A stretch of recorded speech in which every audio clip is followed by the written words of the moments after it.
আজ আমি আপনাদের নিয়ে যাব বান্দরবনের একদম গহীনে দেবতাখুমের ভয়ঙ্কর সৌন্দর্য দেখাতে। দেবতাখুমের আসল সৌন্দর্য দেখার জন্য যে দুর্গম পথ পাড়ি দিতে হয় সেটা দেখে আপনি নিজেই সিদ্ধান্ত নেবেন যে সেখানে যাবেন কিনা। আরও জানাবো সেখানে গিয়ে কিভাবে মৃত্যুর একদম দ্বার প্রান্ত থেকে ফিরে আসলাম। দেবতাখুম ঘোরা শেষ করে যাব তার কাছেই একটা দারুণ ঝর্ণায়, দেখব তার অপার সৌন্দর্য, যে ঝর্ণায় একবার গা ভিজালে চলে যায় সব ক্লান্তি। সবশেষে ফেরার সময় খাবো পাহাড়ি জুম সবজির কারি ও বাঁশের মধ্যে রান্না করা ব্যাম্বো চিকেন। কেমন দাম আর এর স্বাদই বা কেমন সেটাও জানাবো আপনাদের। তাহলে চলুন শুরু করা যাক আজকের এই রোমাঞ্চকর অভিজ্ঞতার গল্প। আজকের এই যাত্রা শুরু হবে এই রিসোর্ট থেকে। এই রিসোর্টের ব্যাপারে গতকাল আমি আপনাদের বলেছিলাম, ভালো এবং মন্দ দুই ধরনের অভিজ্ঞতাই পেয়েছিলাম এখানে। আমরা গ্রুপে ছিলাম 5 জন এবং আমাদের ভাড়া পড়েছিল 3000 টাকা। 3000 টাকার মধ্যে সবার জন্য কিন্তু সকালে এই ডিম এবং খিচুড়ির কমপ্লিমেন্টারি ব্রেকফাস্ট ছিল। সকালের খাবারটা স্বাদ যদি বলতে যাই, স্বাদ মোটামুটি অ্যাভারেজ যেরকম হয় আর কি। আর গতকাল রাতে আমি আপনাদের বলেছিলাম যে আজকের সকালে রিসোর্টটা আপনাদের একটু ঘুরিয়ে দেখাবো। রিসোর্টটা তো আপনারা দেখতেই পাচ্ছেন, এটা কিন্তু চমৎকার। আমরা এখানে খুব বেশি সময় নষ্ট না করে আমাদের জিপ গাড়িতে উঠে পড়লাম দেবতাখুমের দুর্গম পথ পাড়ি দেওয়ার উদ্দেশ্যে। দেবতাখুমে যাওয়ার রাস্তাটা কিন্তু খুবই দারুণ। প্রথম দিকে আপনি কিছু দূর পর্যন্ত পাহাড়ের উপর দিকেই উঠতে থাকবেন, তারপরে হঠাৎ করে নামতে থাকবেন, কারণ যেহেতু এটা একটা খুম জলপ্রপাত তাই আপনাকে নিচের দিকেই নামতে হবে। বান্দরবনের এদিকে যদি আপনি ঘুরতে আসেন, আমি আপনাকে বলবো এই পাহাড়ি ফলগুলো আপনি কোনোভাবেই মিস করবেন না। এই পাহাড়ি ফলগুলো এত মিষ্টি, এত ফ্রেশ যে খেলে আপনার মন ভালো হয়ে যাবে। দেবতাখুমে আসার জন্য আপনাকে কিন্তু একটা চেকপোস্টই পার করতে হয়। এর জন্য জন্ম নিবন্ধনের একটা ফটোকপি আপনাকে অবশ্যই সাথে রাখতে হবে। আর এখানে যেতে হলে কিন্তু সাথে একটা গাইড রাখতে হয়। আমাদের গাইডের খরচ পড়েছিল মাত্র 1000 টাকা। দেবতাখুমে প্রবেশ করার আগে আমি আপনাদের একটা জিনিস ক্লিয়ার করে দিই। আমার এই ভিডিওতে আপনি একদম পুরোপুরি দেখতে পাবেন দেবতাখুমে যাওয়ার জন্য আপনাকে কতটা স্ট্রাগল ফেস করতে হয়, যাতে আপনার সিদ্ধান্ত নিতে সুবিধা হয় যে আপনি দেবতাখুম যাবেন কি না, অথবা গেলেও সেটা কি শীতকালে নাকি গ্রীষ্মকালে নাকি বর্ষাকালে। দেখেন, আমি যেহেতু বর্ষাকালে যাত্রা করছি তাই আমি পূর্ব থেকেই ভেবে নিয়েছিলাম যে রাস্তাটা খুবই কঠিন হবে, কিন্তু যাওয়ার পরে যা দেখলাম সেটা আমার কল্পনারও বাইরে ছিল। কারণ এই রাস্তার ব্যাপারে আমার আগে কখনো জানা ছিল না, বা কোনো ভিডিওতেও আমি এটা খেয়াল করে দেখিনি, কিন্তু এখানে এসে তো আমার পুরো মাথায় হাত। আজকে পুরো বৃষ্টিতে একদম পাহাড় ভিজে একাকার, আর এর মধ্যেই আমাদের এই সিঁড়ি দিয়ে অথবা মাটির যে কাটা কাটা জায়গাগুলো রয়েছে তাই দিয়ে নামতে হচ্ছে। আপনি মোটামুটি দেখেই একটা আন্দাজ করতে পারছেন যে রাস্তাটার কি অবস্থা। কিন্তু এইখানে যেতে যেতে একটা জিনিস খুব ভালো করেই বুঝতে পারলাম, কিছু কিছু রোমাঞ্চকর অভিজ্ঞতা জীবনে আসলে নেওয়া দরকার আছে। কারণ যে জায়গাটা যত বেশি দুর্গম, যে জায়গায় আপনি সবচেয়ে বেশি কষ্ট করে যাবেন, সেই জায়গায় পৌঁছানোর পর তার যে সৌন্দর্য তা আপনাকে কখনোই হতাশ করবে না। কিছু দূর আগানোর পরেই ছোট্ট একটা খালের মতন বাঁধলো, এইটা নাকি পার হয়ে সামনে যেতে হবে। গাইডের কথা মতোই আমরা সবাই নেমে পড়লাম। এই পানি ছিল প্রচন্ড ঠান্ডা, আর এই পানির মধ্যে কিন্তু বর্ষাকালে অনেক জোকও থাকতে পারে, আর এর নিচে ছিল পুরো পাথরে ভরা। তাই অনেক সাবধানতা অবলম্বন করে আমরা কিছুক্ষণের মধ্যেই ওই পারে উঠতে পারলাম। এরপরে যে জায়গাটা সামনে আসলো, এই জায়গাটা চমৎকার। পাহাড়িদের বাড়ি সাধারণত কিন্তু একটু উঁচাভাবে বানানো হয়ে থাকে, কারণ যেহেতু পাহাড়ি এলাকা, অনেক জীবজন্তু, সাপ বা পোকামাকড় যে কোনোভাবেই এইখানে কিন্তু উঠে যেতে পারে। আজ সকাল থেকেই প্রচণ্ড বৃষ্টি, যেহেতু পাহাড়ি এলাকা, কাদা এবং পিচ্ছিলতায় আমাদের কিন্তু হাঁটতে খুবই কষ্ট হচ্ছে। বুদ্ধি করে ঢাকা থেকে একটা গ্রিপওয়ালা স্পঞ্জ জুতা নিয়ে গিয়েছিলাম, যেটা আমার এই দেবতাখুম জার্নিতে যে কতটা কাজে লেগেছে সেটা আসলে বলে বোঝানো সম্ভব না। কিছুটা পথ পাড়ি দেওয়ার পর আমরা একটা সমতলে এসে পৌঁছালাম, এবং তার সামনেই যখন আগালাম দেখলাম লেখা আই লাভ দেবতাখুম। বুঝতে পারলাম যে আমরা একদম শুরুর দিকে চলে এসেছি। এখানে পার পারসন এন্ট্রি ফি 200 টাকা দিয়ে আমরা সামনে একটা সিঁড়ি ধরে এগিয়ে গেলাম। পথগুলো কিন্তু একটু দুর্গম হলেও আমার কাছে দারুণ লাগছিল। একবার উপরে উঠছি, একবার নিচে নামছি, মনে হচ্ছিল পা দিয়ে হেঁটে কোনো একটা রোলার কোস্টার রাইড কমপ্লিট করছি। অবশেষে অনেক কষ্ট শেষ করার পর আমরা চলে আসলাম আমাদের আসল গন্তব্যে। এইখান থেকেই কিন্তু দেবতাখুমের যাত্রাটা আপনারা দেখে থাকেন। প্রথমে যে 200 টাকা এন্ট্রি ফি দিয়েছিলাম, এরপর আমাদের আর কোনো খরচ লাগবে না আজকের এই ঘোরাঘুরিতে।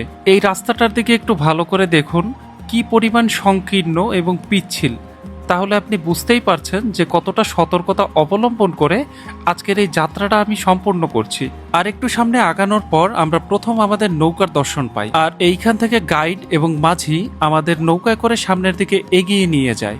আজকে কিন্তু প্রচুর পরিমাণে বৃষ্টি হয়েছে, তাই কিন্তু পানির অবস্থা পুরো ঘোলা। আপনারা যে সুন্দর ছবি বা ভিডিও দেখে থাকেন যেটায় পানি একদম স্বচ্ছ থাকে, ওইটা কিন্তু শীতকালে থাকে। আমাদের নৌকা যখন সামনের দিকে আগাচ্ছিল তখন উপর দিকের এই সৌন্দর্য দেখে মনে হচ্ছিল আমি হয়তোবা অ্যামাজন অথবা জুরাসিকের কোনো একটা জায়গায় চলে এসেছি। প্রথম নৌকা নিয়ে এসে আপনাকে এমন একটা জায়গায় নামিয়ে দেবে যেখানে এই খুমটাকে এই পাথরগুলো বিভক্ত করেছে। খুম হচ্ছে জলপ্রপাত বা জলের ধারা, তাই আমি আপনাদের আবার সতর্ক করছি, যারাই এখানে আসবেন না কেন তারা খুব ভালোভাবে সতর্কতা অবলম্বন করবেন, কারণ আপনার জীবন আপনার কাছে মূল্যবান, আপনার পরিবারের কাছেও। আজকে সঙ্গতভাবে এই ভেলাই চড়ার কথা ছিল, কিন্তু এই ভেলাগুলো দেখলাম উপরের দিকে উঠানো রয়েছে, তাই আমাদের গন্তব্যটা নৌকায় হবে সেটা আমরা দূর থেকে আসা নৌকা দেখেই বুঝতে পারলাম।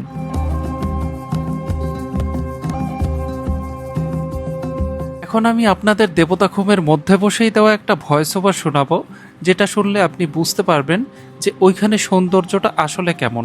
এবং দেবতাখুম থেকে ফেরার পথে আমি আপনাদের এমন কিছু বলতে যাচ্ছি যেটা শুনলে আপনি হয়তোবা কখনোই দেবতাখুম যেতে চাবেন না। আচ্ছা, আমি আছি এখন হচ্ছে দেবতাখুমে, আর এই জায়গায় ফোনে আমি কি ওইরকম ভাবে ভিডিওতে কথা বলতে পারিনি, কারণ আমার ফোনটা হচ্ছে প্যাকেটের মধ্যে ছিল।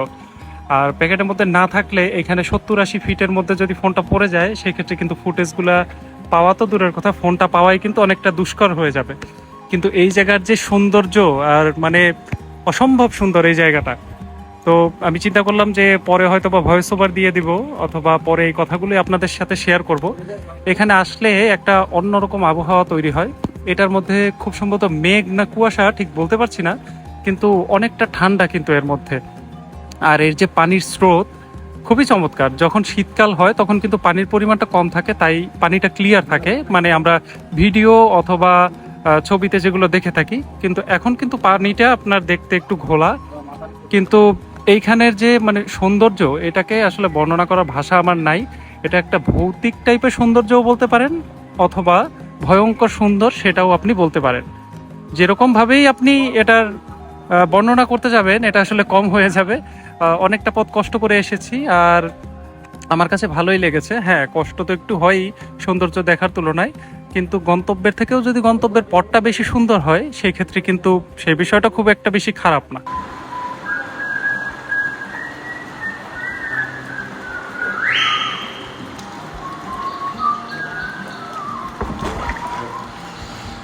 কিছু কিছু ক্ষেত্রে এই জায়গাটাকে ওভার হাইপড বলা হয়, আবার এর সৌন্দর্যতা আমাদের কিন্তু অনেকেই মুগ্ধ করে।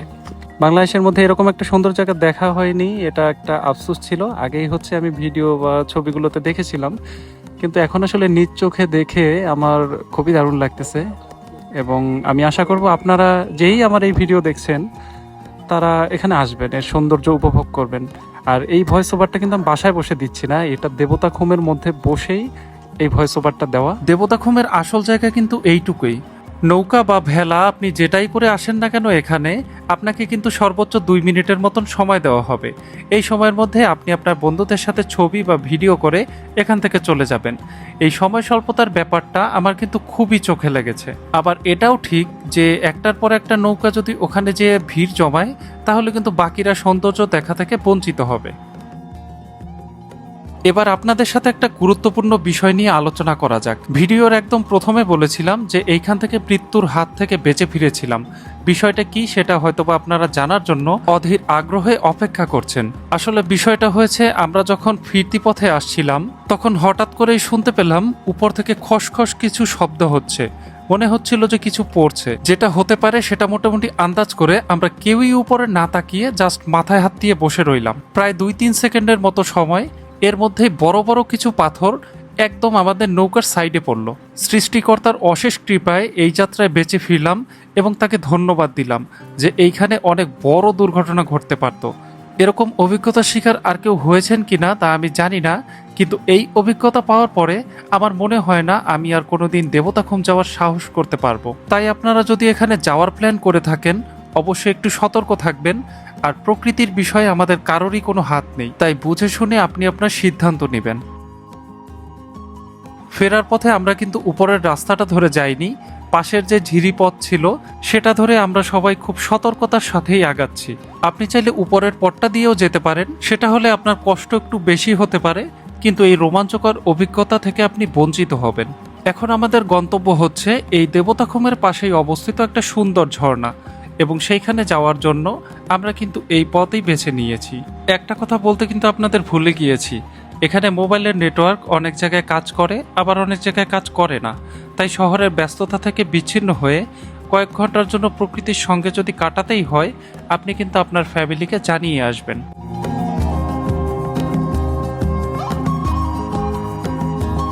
প্রায় মিনিট 20 অনেক ধরনের দুর্গম পথ পাড়ি দেওয়ার পরে আমরা অবশেষে এসে পৌঁছাই আমাদের সেই কাঙ্ক্ষিত ঝর্ণায়। শরীরের এত কসরত করার পরে এরকম একটা ঝর্ণা দেখা বা এরকম একটা ঝর্ণায় গোসল করা, এটা যদি হয় তাহলে কিন্তু খুব একটা খারাপ হয় না। এই ঝর্ণার নাম হচ্ছে শিলবান্ধা ঝর্ণা। দেবতাখুমের মতো অতটা পরিচিত না হলেও এর প্রাকৃতিক সৌন্দর্য কোনো অংশে কম নয়। বর্ষাকালে পাহাড়ের বুক চিরে নেমে আসা পানির শব্দ আর চারপাশের নির্জন পরিবেশ পুরো জায়গাটাকে আরো মোহময় করে তোলে।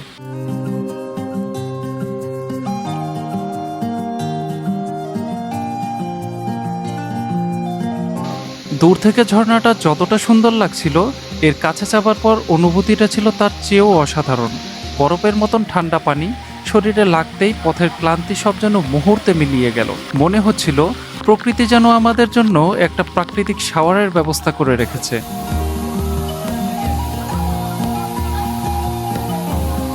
এখানে সময়ের কোনো বাধ্যবাধকতা নেই, তাই মনের মাধুরী মিশিয়ে এখান থেকে গোসল করে অবশেষে এখন ফেরার পালা। ফিরতি পথে আমাদের খুব একটা বেশি কষ্ট হয়নি, যেহেতু বৃষ্টি শেষ, রোদ উঠে গেছে, পথগুলোও কিন্তু আগের মতন আর ভিজা নেই, সব শুকিয়ে গেছে। এই যাত্রা শেষ করে আমরা চলে যাই একটা খাবার হোটেলে। আর এই হোটেলগুলোর নাম এতটাই কঠিন, উচ্চারণ করা তো দূরের কথা, কিছু কিছু নাম আসলে মনেই থাকে না। আচ্ছা, এবার আসি খাবারের বিষয়ে। আমরা নিয়েছিলাম জুমে চাষ করা একটা সবজি, সাথে ডাল, এবং নিয়েছিলাম ব্যাম্বু চিকেন। সবজিটার স্বাদ যদি বলতে যাই, একটা ফ্রেশ জিনিস যখন আমরা খাই তখন কিন্তু বুঝতে পারি যে জিনিসটা আসলে কতটা ভালো, আর এর স্বাদ ছিল দুর্দান্ত। আর এই যে ব্যাম্বু চিকেনটা দেখতে পাচ্ছেন, এটা কিন্তু আমাদের 6 জনের জন্য একদম পারফেক্ট হয়ে গিয়েছিল। 6 জনের কথা বললাম কারণ দুপুরের খাবারে আমরা আমাদের ড্রাইভারকেও সাথে নিয়েছিলাম। আমাদের বিল এসেছিল 2400 টাকার মতন। আর একটা জিনিস বলতে পারি, পাহাড়ের খাবার আপনাকে কখনোই অসন্তুষ্ট করবে না। আমার যদি আবার সুযোগ হয়, আমি আবার বান্দরবন যাব। এইরকম ট্রিপ না হলেও অন্যরকম একটা ট্রিপ দিয়ে আপনাদের দেখাবো। আজকের ভিডিও এই পর্যন্তই রাখছি। এর পরের ভিডিওতে দেখা হচ্ছে সুবর্ণগ্রামে। সে পর্যন্ত সবাই ভালো থাকুন, সুস্থ থাকুন, সুন্দর থাকুন। ধন্যবাদ।